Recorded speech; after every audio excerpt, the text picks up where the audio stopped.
আল্লাহু শাফি, আল্লাহু মাফি, আল্লাহু কাফি পাঠ করে পড়ে ফু দিলে কি হয় আপনি জানলে অবাক হবেন। আল্লাহু শাফি, আল্লাহ তাআলা আরোগ্য দানকারী। আল্লাহু মাফি, আল্লাহ তাআলা ক্ষমাকারী। আল্লাহু কাফি, আল্লাহ তাআলা আপনার আমার জন্য যথেষ্ট। আল্লাহ পাক রব্বুল আলামিন সারা পৃথিবীর সমস্ত জিন ইনসানকে আরোগ্য দান করেন, শারীরিক সুস্থতা দান করেন, মানসিক সুস্থতা দান করেন। আল্লাহ তাআলা হলেন শাফি। কোনো বান্দা যদি আল্লাহ তাআলাকে শাফি বলে আখ্যায়িত করে, আল্লাহ তাআলা খুবই আনন্দিত হন, খুবই খুশি হন। আল্লাহ পাক রব্বুল আলামিন ফেরেশতাদের নুরানি মজলিসের মধ্যে আলোচনা করতে থাকেন। বান্দা যখন আল্লাহ তাআলাকে ডাকতে থাকে, আল্লাহ তাআলা তার ডাকে সাড়া দেন। ওয়াকাল রাব্বুকুম উদউনি আস্তাজিব লাকুম, আল্লাহ তাআলা বলেন তোমরা আমাকে ডাকো, আমি তোমাদের ডাকে সাড়া দেব।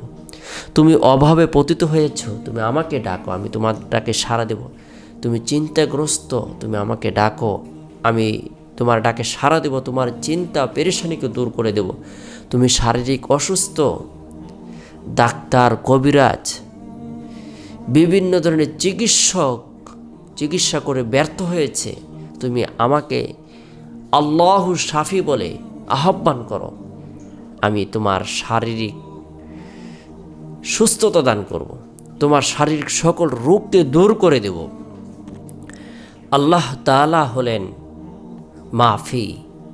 আমি গুনাহ করতে করতে মাথা থেকে নিয়ে পা পর্যন্ত গুনাহ করেছি, গুনাহ করতে করতে আমার অন্তর কালো হয়েছে, আমি হতাশাগ্রস্ত হয়ে পড়েছি, আমি চিন্তায় পেরেশানি হয়েছি, আমি কি করব কোনো রাস্তা খুঁজে পাচ্ছি না। বান্দা যখন আল্লাহ তাআলাকে আল্লাহু মাফি, আল্লাহ তাআলা ক্ষমাকারী এ কথা বিশ্বাস করবে আর আল্লাহ তাআলাকে ডাকবে, আল্লাহ তাআলা তার গুনাহগুলোকে ধুয়ে মুছে নবজাত শিশুর নিষ্পাপ করে দেবেন। আল্লাহ পাক রব্বুল আলামিন তার জন্য রহমতের দরজাকে খুলে দিবেন। সুবহানাল্লাহ। আল্লাহ তাআলা হলেন কাফি। আমার জন্য আল্লাহই যথেষ্ট, আমার শারীরিক সুস্থতার জন্য আল্লাহই যথেষ্ট, আমার পেরেশানি দূর করার জন্য আল্লাহই যথেষ্ট, আমার রিজিকের ব্যবস্থা করার জন্য আল্লাহই যথেষ্ট, আমার ভাগ্য পরিবর্তন করার জন্য আল্লাহই যথেষ্ট, আমার দুঃখ কষ্ট দূর করার জন্য আল্লাহই যথেষ্ট। আল্লাহু কাফি। সুবহানাল্লাহ। আমরা বিশেষ করে যদি কোনো অসুস্থ রোগীকে দেখতে যাই, গিয়ে তার জন্য এভাবে দোয়া করব, আল্লাহু শাফি, আল্লাহু কাফি, আল্লাহু মাফি পাঠ করে তার জন্য দোয়া করে দেব, তার শরীরে ফু দিব। আমাদের সন্তানদেরকে আমরা আল্লাহু শাফি, আল্লাহু কাফি, আল্লাহু মাফি এভাবে পাঠ করে তাদের শরীরের মধ্যে ফু দিব। আল্লাহ পাক রব্বুল আলামিন আপনার আমার সন্তানকে সুস্থ রাখবেন। আমরা নিজেরা যদি কখনো অসুস্থ হয়ে যাই, তাহলে সর্বপ্রথম আমরা আমাদের সাধ্য অনুযায়ী কিছু দান খয়রাত করব। আর সদকতু তারাদ্দু মিনাল বালা, সদকায় বালা মুসিবত দূর হয়ে যায়। রব্বুল আলামিনের দরবারে নফল নামাজ পড়ে দোয়া করব। এরপরে যখন ঔষধ পান করব, আল্লাহু শাফি, আল্লাহু কাফি, আল্লাহু মাফি পাঠ করে ঔষধ পান করব, ঔষধ সেবন করব। আল্লাহ তাআলা আপনার আমার শারীরিক সকল ধরনের অসুস্থতাকে দূর করে দিবেন, গুনাহগুলোকে মাফ করে দিবেন। আল্লাহ তাআলা আপনার আমার সকল প্রয়োজন পূরণ করার জন্য যথেষ্ট হয়ে যাবেন।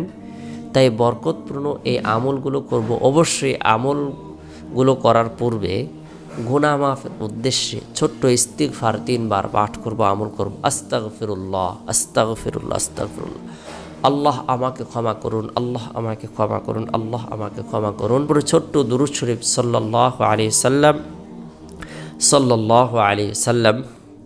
আল্লাহ তাআলা রহমত বর্ষণ করবেন, পদমর্যাদাকে বৃদ্ধি করে দিবেন, গুনাহকে মাফ করে দিবেন। যদি আমরা ইস্তিগফারের আমল করি, আল্লাহ তাআলা ধারণার বাইরে রিজিক প্রদান করবেন। আল্লাহ পাক রব্বুল আলামিন আপনার আমার জীবনের সকল পেরেশানিকে দূর করে দেবেন। তাই আমরা আল্লাহু শাফি, আল্লাহু কাফি, আল্লাহু মাফি ঔষধ পান করার সময় আমল করব, সন্তানদেরকে এই আমলের মাধ্যমে ফু দিব। আল্লাহ তাআলা আপনার আমার সন্তানদেরকে নিরাপদ অবস্থায় রাখবেন।